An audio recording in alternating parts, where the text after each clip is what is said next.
Today I'm going to do a short video on cleaning the tactile switches on the EMU systems, SP12, SP1200, the Emulator 2, as well as the EMU Drumulator. I'm actually working on a Drumulator today, but they all share the same tactile switches. I saw some people posting online that they were wondering how to replace the switches, and it's not very often that the switches actually need replacement unless they're physically damaged. They have some sort of broken plastic or something like that. About 9 times out of 10 the switches can be restored to normal functionality, made to work just like brand new, by simply taking it apart and cleaning the contacts on the inside. So over on my workbench behind me I have the EMU emulator, the Drumulator, already disassembled and ready to start working on it. So yeah, let's turn around and I'll show you what I've got on the desk. Here I have the EMU Drumulator. This is the front board. I've taken it out of the machine. Did a couple of other things on this board. I replaced the Panasonic original battery is soldered to the board. It looks something like this. So I just took the battery that's soldered to the board. I think that it's kind of inconvenient to have to get out a soldering iron when this battery needs replaced. So I replaced it with a handy clip that allows you to just put a new battery in the machine when this one goes bad. These batteries last a long time, maybe 10 years or more. I also replaced some capacitors on this machine because it was having some power supply problems, and put a more modern JST connector on the supply that comes from the LM. I think it's a 023. I could be wrong about that. Anyways, it's a 5-volt power regulator that brings power in here.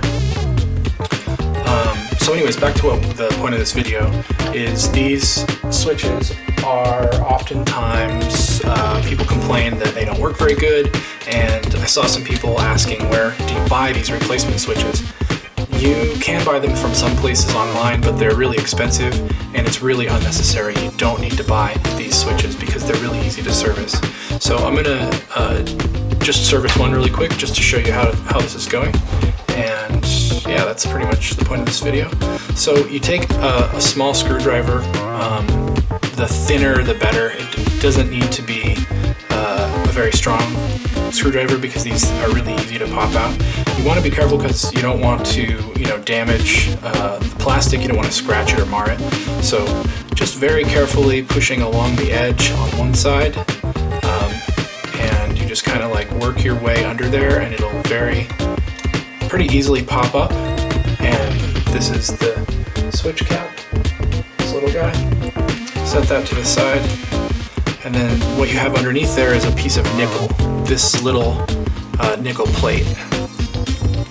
And this is what makes the contact. It's concave.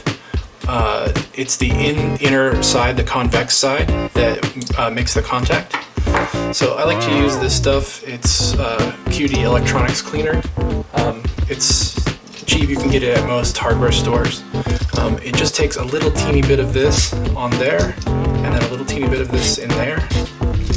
And don't worry if you get any spray on anything else, because this stuff evaporates really quickly and it doesn't leave any residue. That's why I like it. I'm just using my finger now, but you could use a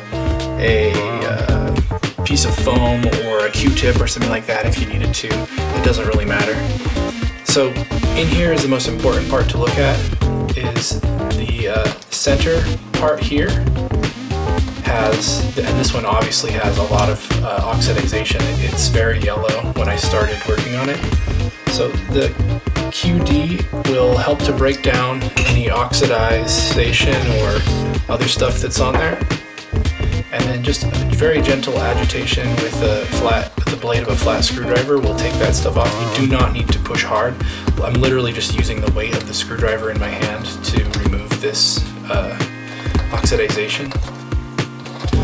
And then the next part is, in the corner of each one of these switches is a little wire that sticks up.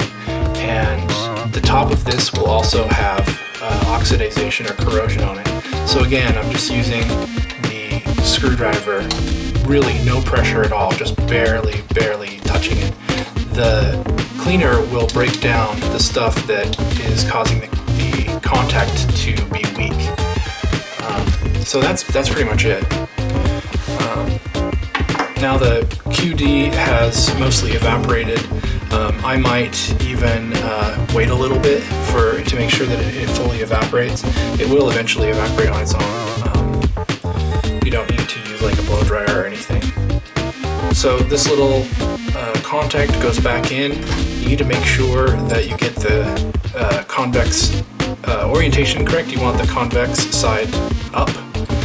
It's sort of hard to see on the camera, but you can tell which side is the right side up because the top side is silver and the underside has kind of a gold electroplating finish. The gold side goes down.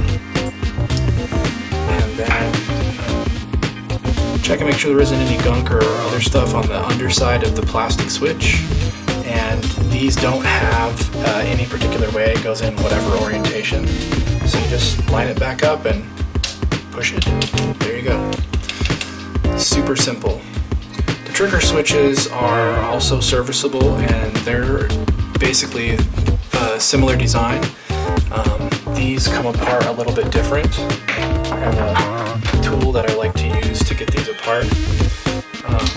You just very gently pry on each side while pulling up with your fingers, and it will just come right off.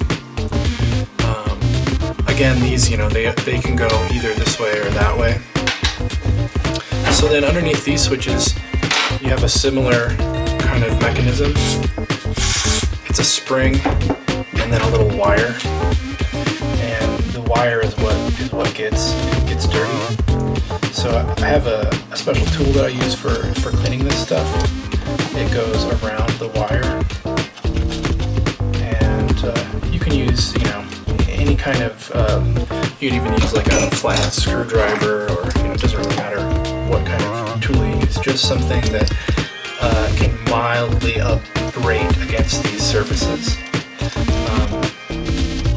So the spring, there's a spring in here. I don't know if you can see this on the video, probably not, but there's a little spring underneath there that pushes up against this contact wire. The contact is made in the corner of the switch. There's a wire loop that connects with this wire when you push down on the trigger. So you just need to clean the surfaces of both of those. Clean the surface of the wire loop that's on the underside, and then clean this wire. The primary places that you need to clean are where they touch each other, where they connect. So it's the underside of this wire and then the top side of the loop. And that's really all that it takes. Just a quick little abrasion with your screwdriver, or really whatever. And then after you've done that, you align this back up and just push down.